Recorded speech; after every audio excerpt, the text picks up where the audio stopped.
Hello, welcome back to SmackDown. And we kick things off with Drew McIntyre taking to the ring again to say a few words once again. Drew a bit mouthy in calling out Jey Uso, although we shouldn't be surprised that he's being a bit mouthy. It is his natural state, of course. But yes, last week he called out Jey Uso, who came out to give him a pop or two in response, earning a bit of respect from Drew in the process. But yes, Drew, not long on SmackDown himself, is not best pleased at seeing these defections of Jey Uso and CM Punk to the Blue Brand to deal with John Cena.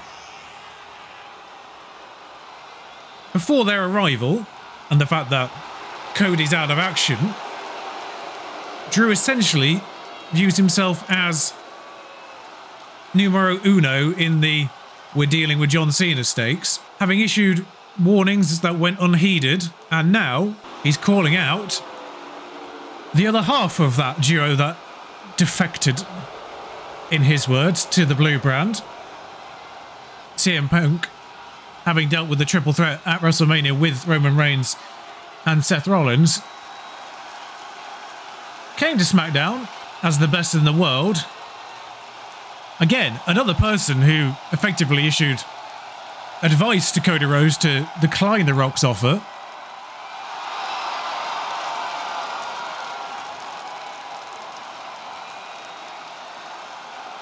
But CM Punk answering Drew McIntyre.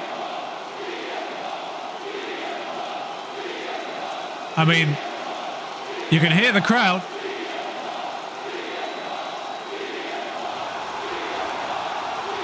You can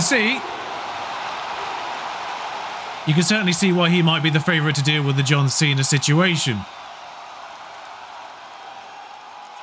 With CM Punk answering Drew McIntyre in the opening of this show. And this will go straight, seemingly, to fisticuffs. Drew's ready.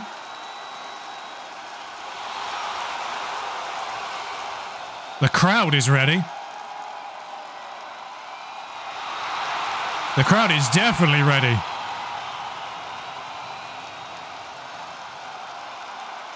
It is weird that I will say it is very weird that the other person in these encounters are always just passively outside the ring, not reacting at all.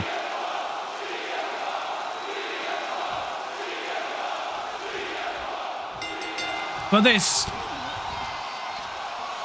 because Punk did the self-promo thing last time round, he's got that, so apologies. I still don't know how to get rid of that. There'll be another one later on. But we start things off tonight with two grown men trying to assert dominance on the Blue Brand.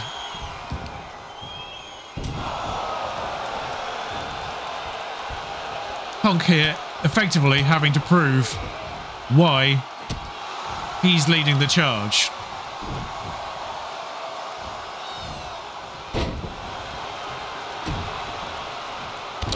An early damage from the Scotsman, who I'm going to put that down to the game, but very indecisive about what he wanted to do next.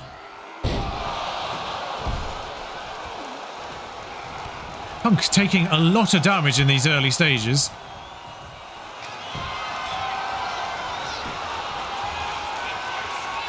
And Drew trying to get Punk to tap out very early on. Punk obviously better than that. But pretty much on the receiving end of everything so far. Not a lot of effort shown on the offense from Punk. He's had to take a lot of hits so far, but now might be the chance. The flying clothesline. And now just popping in a little bit of damage. And twisting. And trying to even things up a bit. Seemingly targeting Drew's arms. First and foremost. And a knee to the face for good measure. Flying over the top rope. Going for an early pin here. I think this would be about as successful as the submission attempt on Punk, who actually, no, just taking some hits. I was wondering if he was bleeding, but no, just there's some facial bruises early on already.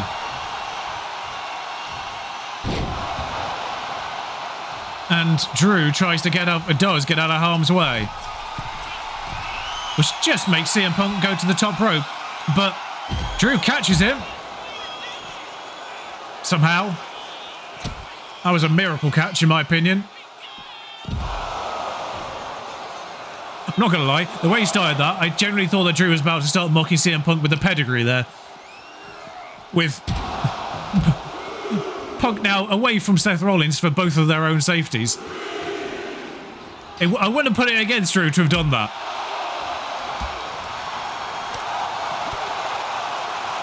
Very much in the stable of Drew to pull out the move of one of Punk's rivals just to trigger him, I guess.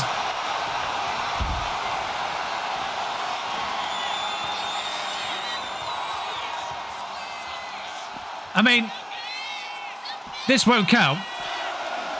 Well, I think we're up to 7. One of them needs to get back in the ring here. Can the AI just work out? There we go. Punk's back in.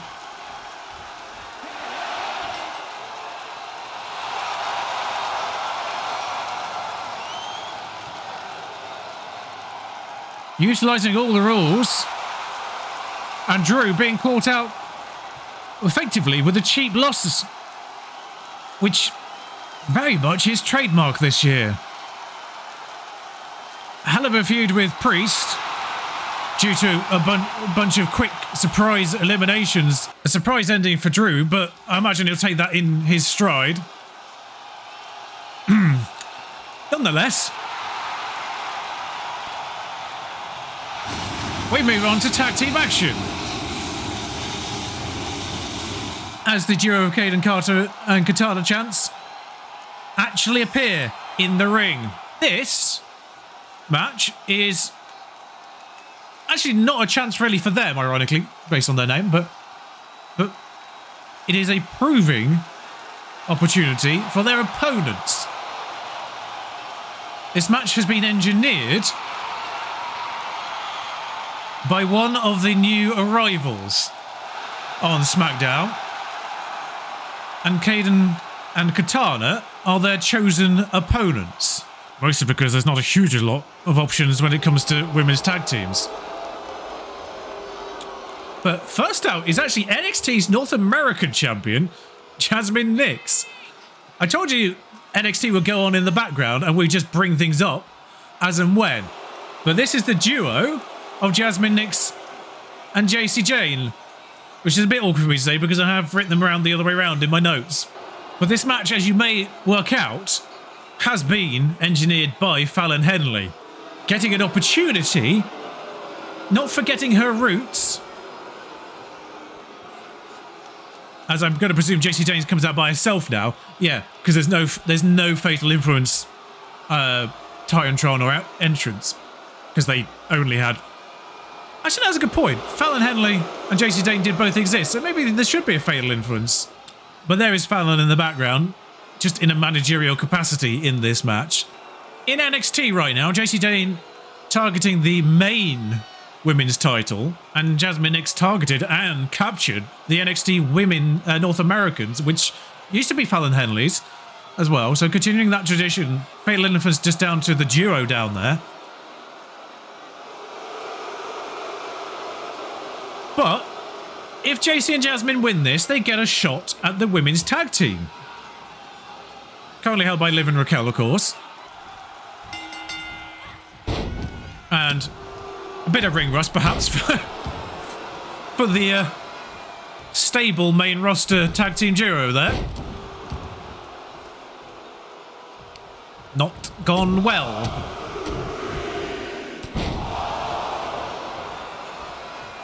But as I say, NXT continues in the background, and if opportunities arise, particularly for the women's tag team, of which there are actually just these two in the metaphor, but if they pop up, then they will pop up. PLEs, of course, is an opportunity for one of them maybe to carry a vengeance or a situation through from NXT into the main roster, like the Chelsea Green going to NXT at the moment to fight off Solru, Kazaria, etc.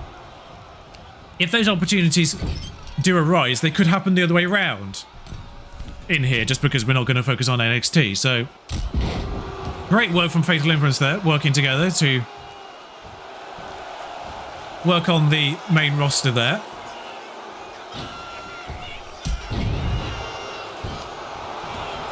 And an early pin opportunity for Fatal Influence. Kicks out though. Bit early for that, realistically. But Katana being helped out finally by her tag team partner there. And can finally get to work herself. Oh, I bet Jade loved that one. But finally can tag in Caden.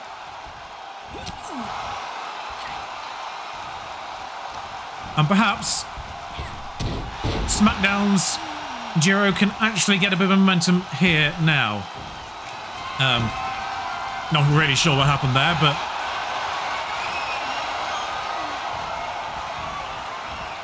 hang on, I spy a baseball bat in the background there. The ref's noticed it.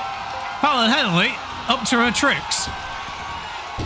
Oof, gets out of the way of that double boot.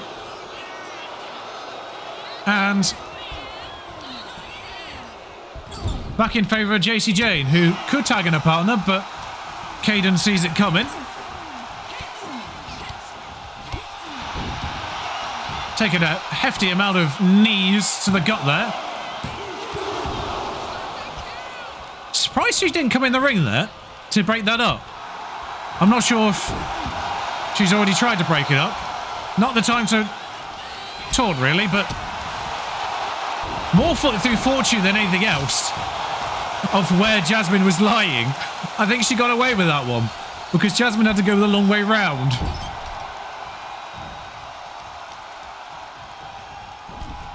Caden putting a lot of work in here.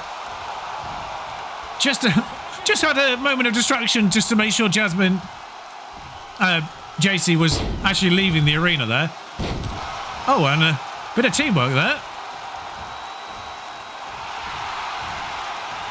Who's actually the legal partner here? Katana. I was slightly confused. She was beckoning Jasmine rather than beckoning for the tag. Which would make sense, because she was in the middle of the rope there, rather than the corner. But does an air tag. Not quite sure they haven't worked that one out, really, have they? Work out the collision, please. 2K. As Katana can't work out where she wants to actually be. Please don't have another count-out victory here.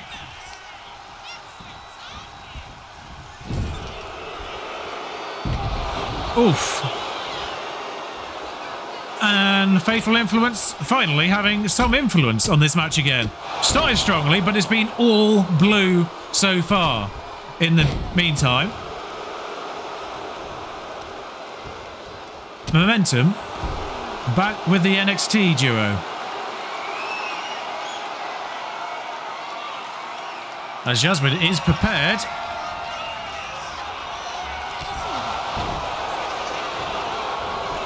This will be broken up. But that's Katana's chance. Over.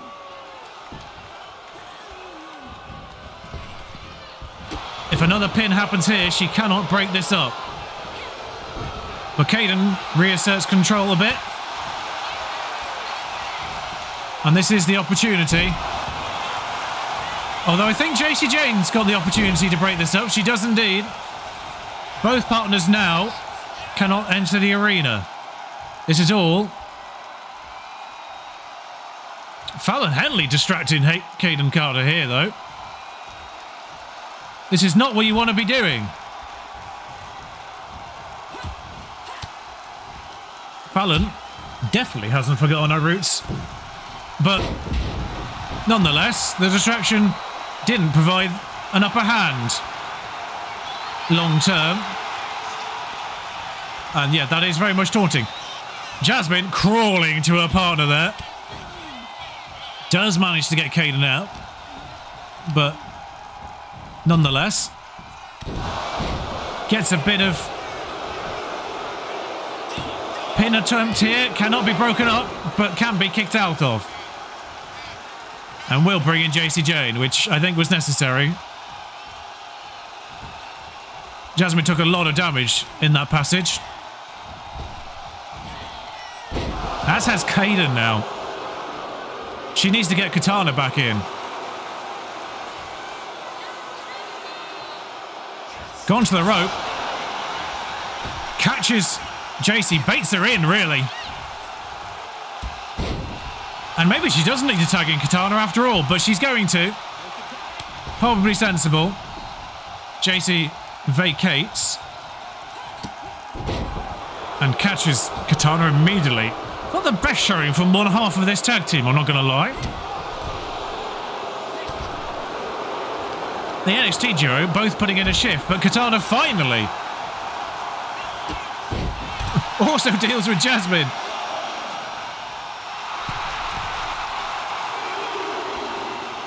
And that's the right time to G up the crowd with JC getting back in the ring. If she can make this pay. Oh. She's got the better of JC there. Unfortunately, Jasmine's back on the rope, so dispensing of her hasn't paid off. Tags in. And we'll get a bit of double team action there. And the pin is being made. I don't know if Jasmine can enter the ring here. But it doesn't matter because she does kick out.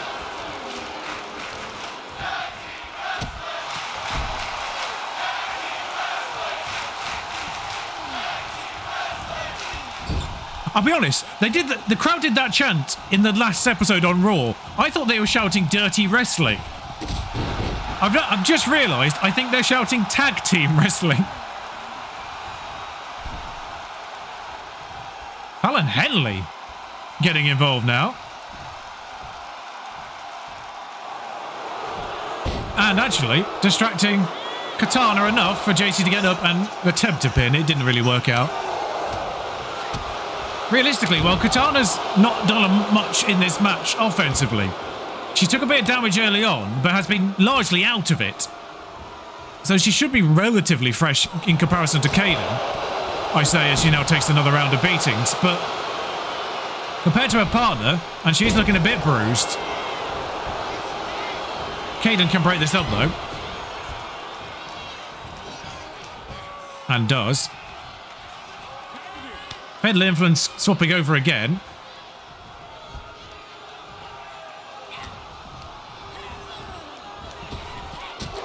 Oof. Katana taking a big knee, and JC is ready for Katana to stand up and just deliver a really big punch. This one cannot be broken up though. As finishes go, underwhelming. Fatal Influence get their shot at Liv and Raquel, which, I'll be honest, would be quite an egotistical matchup. Because of Fallon, that will happen on SmackDown, and it is Tiffy time. Tiffany, who did watch last week's main event between Nia Jax and Charlotte Flair to see who would be her opponent again, this time at Backlash, watched Nia come out on top. I pronounced her name wrong the first time, apologies for that. But of course, both Nia and Charlotte have tried and failed against Tiffany. So she thinks it's very cute that either of them had the chance, really. Well. In the vein of Joe Hendry, really. You call that Nia, she will appear. It is... Yeah, never have I seen one person just always turn up in WWE, whether she's wanted or not. And we return here to the start of a match between Carmelo Hayes and Andrade. Carmelo, well, offering... yes, typical Carmelo there. But the winner of this will face LA Knight for a title chance. This won't be a backlash unlike the previous Tiffany situation, but on next week's show. But both Carmelo and Andrade sort of been in the wings in regards to the US men's title. The winner of this will face the current holder.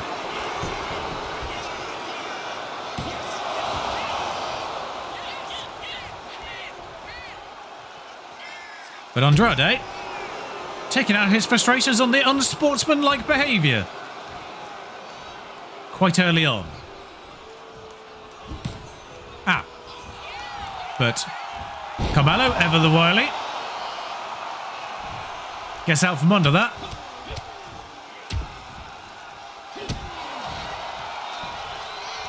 And takes a boot to the face for good measure. It's an early pin for Andrade. This is hopeful. Barely got to one. But yeah, Andrade, you need to play Carmelo's game. Get a few cheap shots. Target those limbs. Target his agility. If you want to get anything out of this. That's it. Whoa. Smashing that arm behind his back.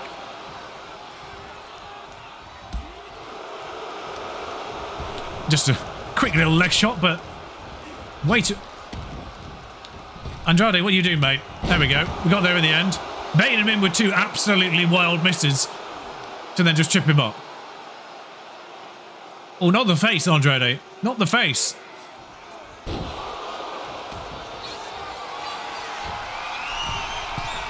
But early momentum with Andrade here. As... Not the face, Andrade! Not the face! I mean, rope break, surely. Come on. No, just a normal kick out. Hello. You had the opportunity.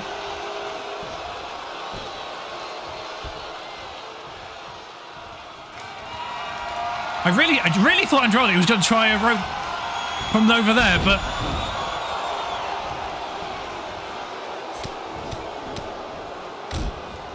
a different style of attack altogether, followed with some cheap shots and cheating himself up. And now, going for that arm. Easily countered, though, however, by Melo. Ooh, I think that's not been a great passage of play for either. Especially Melo, who was too busy taunting. Even though the big attack from Andrade didn't connect. Melo's ego getting the better of him there towards the end of that. Is Melo meant to have booze? Is Andrade meant to have booze?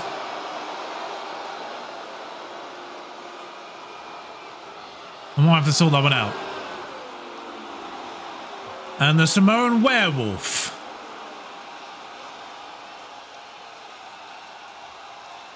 Responding to the match that's just occurred. After next week, it'll either be LA Knight or Andrade who holds that US title. Fatu has his eyes on it. One of the most dangerous men on this roster. Whoever holds that title after next week is in for a ride, that's for sure. However,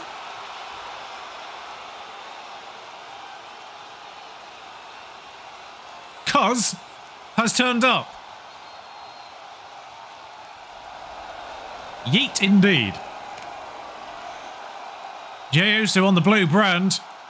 Fatu's largely had the run of this place this year. The main event Jey Uso is here now. And this is his show now. And unsurprisingly, Fatu doesn't like that. And for the second time in 2 weeks, Jey Uso takes a hit, just getting in fisticuffs with everyone.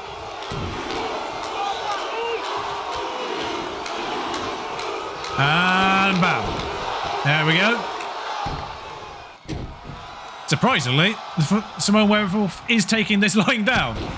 Literally.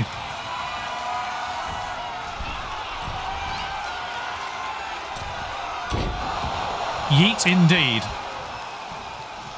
Splashing on to Fatu. Jacob surely not going to be taking this much longer. Ah! A super kick to the face is... a cut. Jay, I hope you know what you're doing here, mate. Because I'm sure there'll be no repercussions to this whatsoever. Mostly surprised Jacob didn't get a handle on that, and it went the way that it did. But we'll have to keep an eye on Jacob over the next couple of weeks, and I hope Jay's got some security. We turn to tag team action, and once again, the dethroned DIY. Effectively just blaming anyone and everyone, but today, blaming Pretty Deadly. Lost their titles to the Street Profits in Barcelona, and failed to reclaim them at WrestleMania in the four-way ladder match. And today, just blaming Pretty Deadly for not doing that, distracting each other. In fact, both parties really blaming each other, but for getting in each other's way as the Street Profits reclaimed their title. Unimpeded at the end of that fight, because they're too busy fighting each other. That's when Los Garza aired their grievances against the Street Profits, but this one doesn't have anything on the line. This is just venting. Quick question. Must check the community creations to see if they got any of the red outfits on show anywhere, because I'm not sure I've seen them in green all year. I also don't think they're booed anymore. I'm going to have to go in and check a few of the cheer boo situations. One of the crowd members shouted, "We don't care." But yeah, I feel like in the tag team pictures these days, it is basically DIY that are disliked, and maybe Los Garza. The tag team Los Garza, the factions Legado Tasma, isn't it? But I feel like Pretty Deadly, at the very least, neutral these days. Street Profits a welcomed champion at the moment.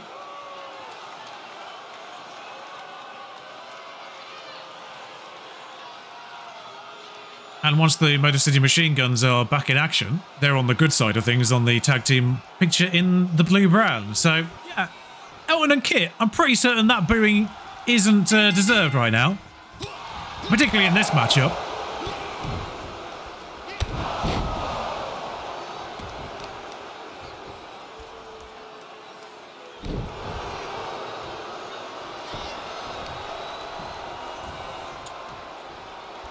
And Pretty Deadly with the early momentum, putting them into their corner, tagging in Elton and Johnny. Yep, not going to be enjoying that tag team, but Elton takes over. Referee gets in the way. Dear 2K, can you just have the referee stand on either the left or the right-hand side of the arena rather than the side that the camera is on?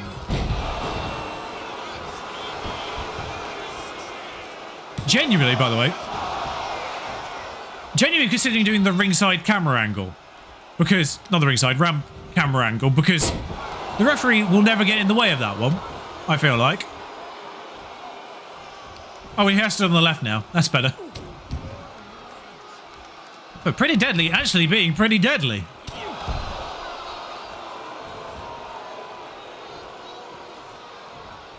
Well, Elton exited the arena, but Johnny rolled out, thinking that would save him. I don't think he was aware there. As I'm pretty certain he's just broken the LEDs on the O of SmackDown. Somewhat ironically. As Gargano is very much down. But once again, not respecting the count out. Get him in the arena. Thank you. Keep calling it an arena. I will get used to this. Taken to the rope. Can Gargano get the tag in before... Ah. Elton did not time that well. And Ciampa is in with a quick pin, but Elton counters. And Gargano is down. Ciampa counters again, and that all resolves with Kit being tagged in. Gargano is back on his feet. Not in a position to be tagged yet, but back on his feet. Elton trying to roll out, but I think Ciampa's hitbox just got in the way. Kit is the legal man, actually, which is why he's being counted out there. As he just attacks Gargano outside the ring whilst his teammate was being attacked by Ciampa. Which must mean Gargano's out of action if Kit can put a bit of work in here. Putting him into their corner, this could be an opportunity for... Yes. Ah, no. Just in time for Johnny to get back on the ring side. Unfortunately, just slightly badly timed. If Elton wants to go for a pin at any point here, Johnny can break it up now. And will do. There we are. Johnny stayed in the ring, though. Just escaping Elton's grasp. And Tommaso quick to react to deal with Kit. And a flurry of blows sees Elton writhing on the floor, but he will tag Johnny in. I don't know really who's worse for wear at this point. Johnny's only just got back to his senses, realistically.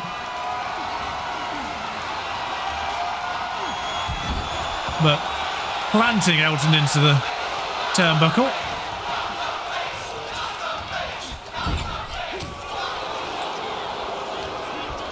The crowd, I think, shouting "Nod the face." Where were you when Carmelo was doing that to Andrade? Andrade still won that match, though. So.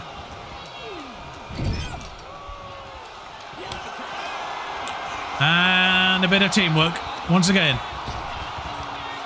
Inadvertently just taking Ciampa off the ropes, but he will be there to break this up. If Kit can pay attention... No. Elton can pay attention. Elton just watching his partner try to pin Johnny. And now be face planted. Oh, Kit just getting out of dodge there. I thought he may have just scraped his face with that. Flying attack from the rope, but just out of range. Into the corner. And bringing him to the floor to deliver him to Tommaso Ciampa. But nonetheless, that's not worked out.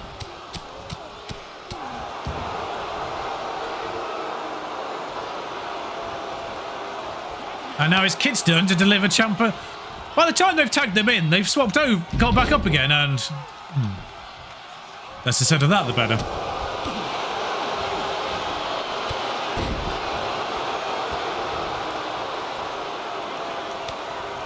Oh, now Tommaso tries to deliver Elton to Johnny, and for the first time, they're actually still vaguely on the floor still. Into the corner, but... Oh, this is a tag. High and low. Elton rolls out, but Johnny's just going to be there. Although... decides against doing anything to Elton Prince for some reason. Opportunity for some meddling, but not taken, surprisingly, by the DIY. And Tommaso is now delivered to Kit Wilson, but he will get back on his feet by the time he's actually there to do anything. What is going on with the timing here?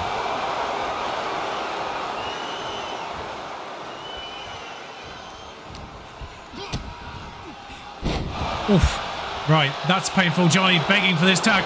Stop taunting when they're... This is another problem. As far as I'm aware, it's not in the settings, the frequency of taunting.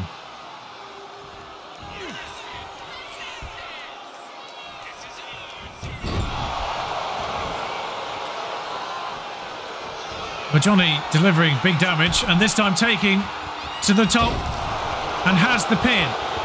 I believe the Pretty Deadly Boys haven't broken any pins up yet. Elton did enter the arena. I saw the shadow. Gets still kicked out. And much like the situation on Raw, not having faith. Although I'm slightly confused what Johnny's doing here. Absolutely not taking advantage. It's not like he was gearing up for a big move, I don't think. Or maybe he was and he just didn't have an animation for it.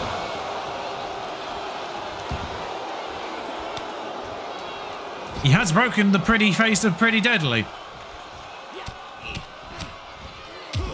Tommaso just going for cheap shots rather than a finishing move here because Elton can't enter the arena. But from the top rope, delivering a flying elbow. If Tommaso pins Kit here, Elton can do nothing about it. Elton Kit back to his feet, and it's actually him who will pin Tommaso. Still way too much in the tank of Tommaso Ciampa there. Though, not been on the huge amount of... Not on the receiving end, really, of much so far. We'll be on the receiving end of a tag team move. However, and will attempt to pin Tommaso now. Is this it? Johnny can break this up and doesn't get there in time. Johnny's slow to react. And by the skin of their teeth, the winners here are Pretty Deadly. Who, yeah, once again, I don't think should be booed, but... It's ironic they've kind of been booed in green to being cheered in red. Tonight's main event, though, is the one-on-one vengeance continuation of Jade Cargill and Naomi. And, well, Jade starting boldly here. Naomi presumably having flashbacks of Elimination Chamber at this point. Barely waiting for the bell to go to assault Naomi early on. Yeah, there's a promo challenge. I've learned to take control of promos rather than just let them answer it, but...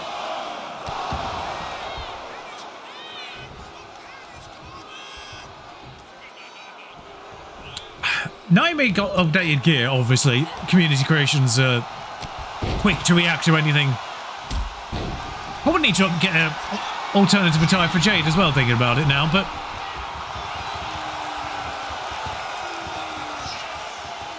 Jade beckoning. And delivering. But yeah, this is just one more chapter in this feud, which has very...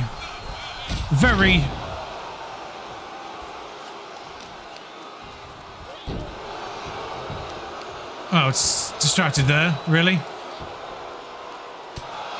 But justified. It's very justified origins.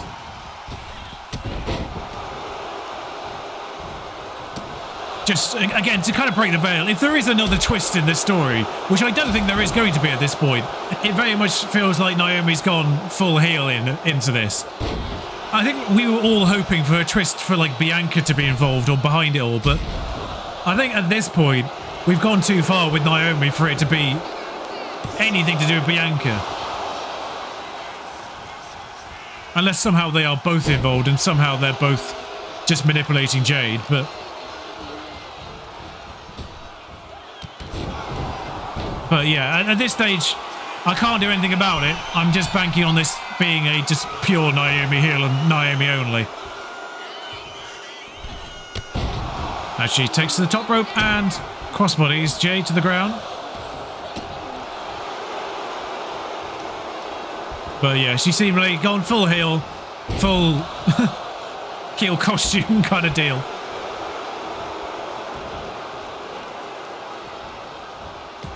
But Jade, finally, after the brutal attack at the start of this, not really been in it all that much. Keeps going to the outside rope to beckon Naomi. Last time it did well because Naomi just rolled out of the ring at the same time. And this time it's not well because Naomi's not even paying attention. And once again, Naomi's got the upper hand.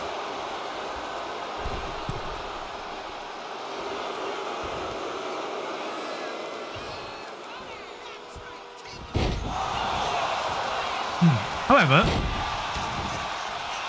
both parties misjudging their cues, really. And that is one big kick. Still enough in Naomi's tank, though.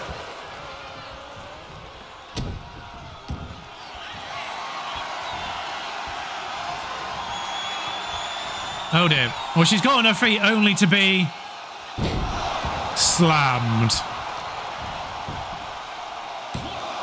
I mean, I'd be pretty jaded after that, but...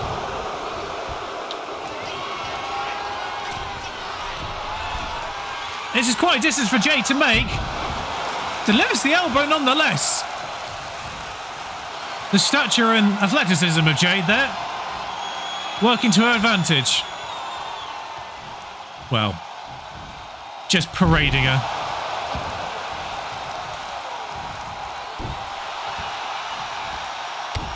And then a knee. Ultimately, though, Jade's goal here is to put Naomi out of action the same way that Naomi put Jade out of action.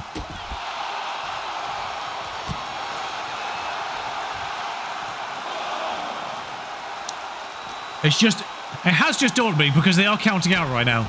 I'm hoping this still works out, but I have made an error here. I'm not going to lie. And once again, Naomi isn't in reach for Jade's attack. This was meant to be no holds barred, but...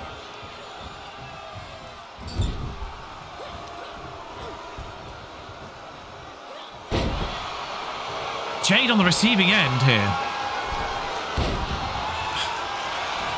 Split leg moonsault comes into action.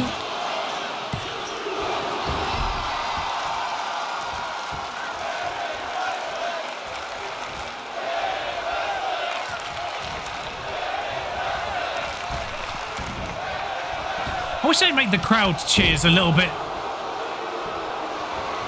clearer, because it took me about 3 rounds there to work out they were shouting, "This is wrestling."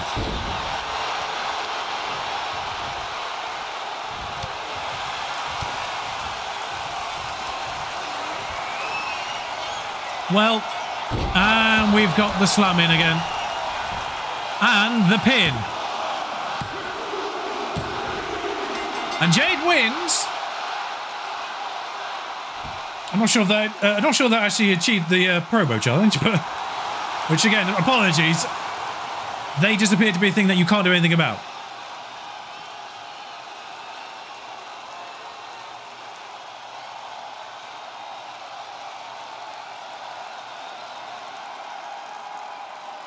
But this is just one more chapter. I can't imagine this is going to end anytime soon. But yeah, that's just the next chapter in all this. So I imagine to see this keep on. I can't imagine this feud is ending anytime soon. Backlash around the corner. There's one more SmackDown to instigate something before then.